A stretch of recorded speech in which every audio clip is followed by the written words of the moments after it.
So maybe you've looked at level 2 and you've kind of thought, man, is this the Matrix or what am I looking at here? So level 2 is one of the most important tools out there. You need to have an understanding of it. And I think there's a great way to find an edge, but you're never going to find an edge unless you understand what you're looking at. Today, I'm going to break down the level 2 box, what to look for, break it down in detail so that you can ideally find that edge looking at the bid and the ask.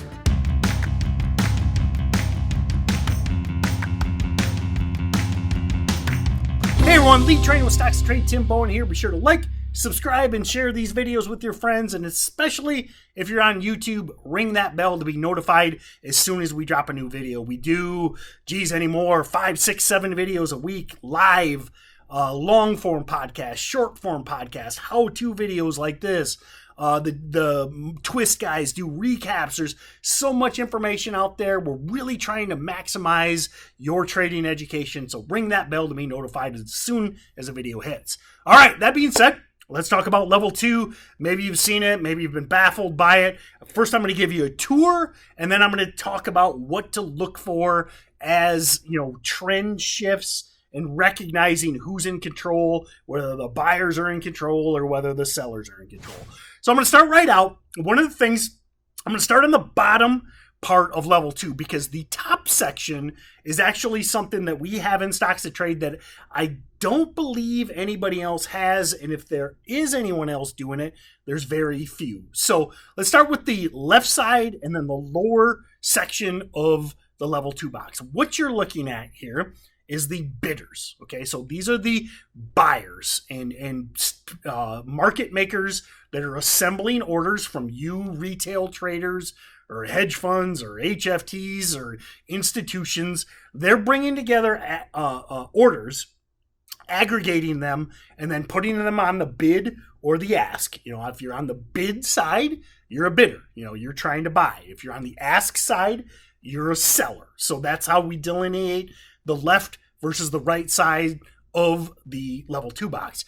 Then what you're going to see is at the top is MMID, bid, size, and then also on the ask side, the same thing, MMID, ask, and size. So what that is simple stuff. The MMID is just representing the market maker ID. So that is every market maker, whether it be electronic or a real market maker, or another broker routing, they all have their own unique market maker ID. Then you've got the bid price, which is what, let's look at the top. PHL is the current highest bidding market maker. He's bidding at 121.50, and then he's got his size. So that's the number of shares they're willing to buy at that point on that price. Then you flip to the other side, you've got your market maker ID, your ask price, that's what they're asking. That's basically if you're selling anything, you've got a asking price, and then the size accordingly. And then what happens is, and this is something, this might be a little on the basic side for many of you, but a lot of people overlook this, is there can be no transaction. There is no stock trade without a buyer and a seller. That's why sometimes you'll look at some stock. I mean, I'm looking at Apple here because I want a good representation of a liquid stock. But maybe sometimes you'll go to some stock and you're just like, well, no, why is there no volume? Why is there nothing going on? What you'll see is it will have a very wide spread. So a big distance price-wise between the bidder and the asker. So again, think you're selling your car and you want $20,000 for your car. Well, if the highest bidder is at 10,000, you're probably not going to sell your car. If you want 20, you're probably not going to sell for 10. So that car would be very illiquid because the highest bidder is at half the price that you want. Now, in a liquid stock like Apple, you can see typically the spread is 1 cent, sometimes even less.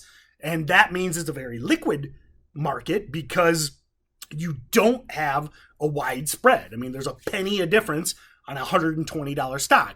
So if you're selling your car for $20,000 and someone offers you $19,990, say $10 below your asking price, you're going to take that transaction. The sale is going to be consummated. That's reflected on your level 2. You would see a trade happen. So you always have to have a buyer. You always have to have a seller. And the tighter the spread, the more liquid the stock is, the easier it is to get in and out, and less likely you're going to get it hosed on a fill or just stuck. I mean, I've been in illiquid stocks before, especially like some of these crazy runners, and you overstay, and then all of a sudden a week later there's no liquidity and you basically can't get out of the stock. So that being said, that's why you always, especially from a day trading perspective, focus on tight spreads, pennies a share at the most. So that way you can easily get in and out.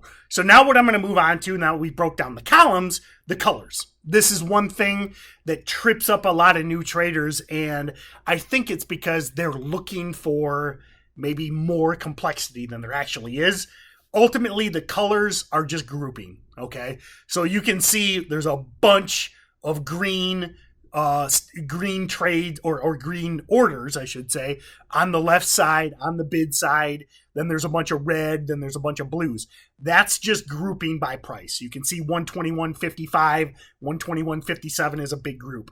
That's just visually helping you see what's going on right there. So that being said, don't read too much into the colors. All it is to show you, which again, Apple's very bullish right now, breaking out to highs.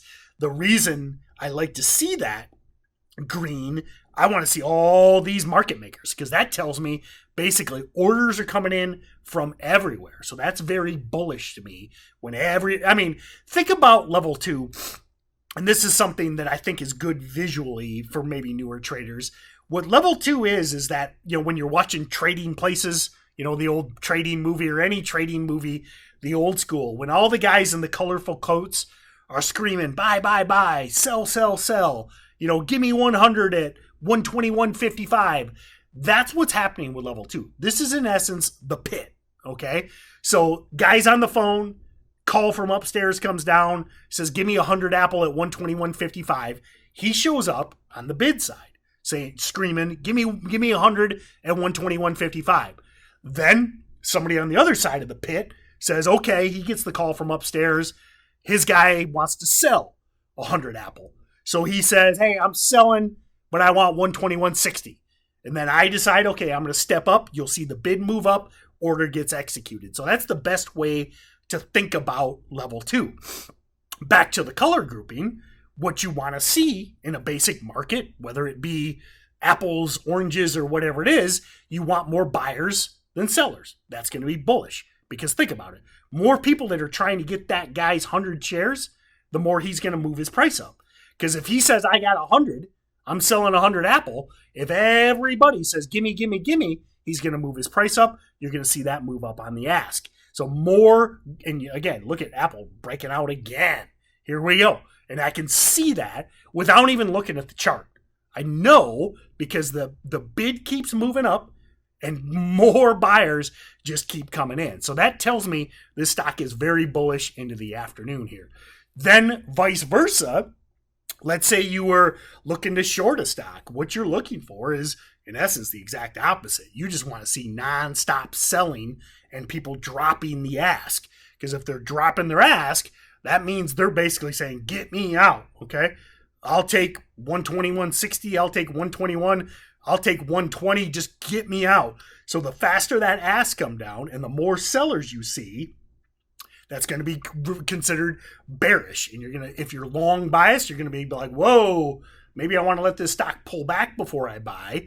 Or even if you're in it, let's say you bought Apple this morning and you see all this wall of sellers, that's what you're up against. So now for your stock to go higher, not looking good. So let's say maybe you're in the green a little bit, you're doing okay. You're going to sell into that wall of sellers because they're going to put up or downward pressure on the price of the stock, and it's really going to struggle to break out, which would be the opposite of what we're seeing with Apple right now. Now, the next thing, we'll kind of wrap this up. What I want to focus on is that top portion of the level 2, and this is what I love because it's difficult, especially on a liquid stock like Apple, to do the math. So what this is our cumulative level 2. And now, right here at the top, I can see there's, well, right there was 9, 10 market makers on the bid side gives me the total number of market makers that are on that best bid price, which your best bid is going to be your highest bid, your best ask going to be your lowest ask, and then cumulative size. So you can see on that bid side, man, there's 5,000, 10,000 shares. And I mean, when you're talking $120,000 or $120 stock like Apple, that's a lot of bigger bidders. Then vice versa, over on the ask side, it's reflecting the same thing. You can see there's not many sellers. I mean, I've got 10 bidders and I got 3, 4, 5 sellers. Again, think basic market mechanics. More buyers, more size, it's going to push the price up. Just like if everybody, back to my original analogy, wanted your car, maybe let's say that car you're asking $20,000 for ends up being a collectible. Now, say there's 100 of these cars in the country. You're going to have a way more bidders than there are cars, which is going to be bullish for your price. So maybe you sell for $21,000 or $25,000 because you recognize that the market is very bullish your stock and there's a good chance it can push higher.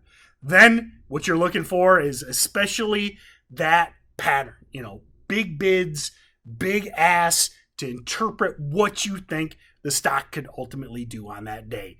As always, level 2 is just a piece of the pie. Every trade is reflected in a big piece or a big pie. Don't overestimate the value of level 2. It is just one piece, but it's a good size piece.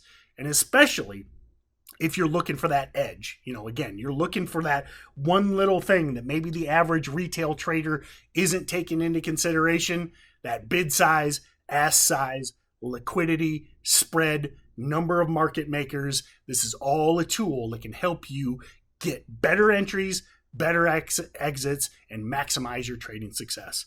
All right, everyone, I tried not to get too technical. There is a lot more to talk about level 2, but want to kind of keep this brief for YouTube. If you want to really get in depth, definitely check out the Steady Trade team. It's a mentorship program where we do twice a day webinars. Actually, today I'm doing 3, and we get into the in-depth of everything. I've done over 2,500 webinars in a year. It's a great way to learn. Check out the Steady Trade team and let me know in a comment below, are you using level 2?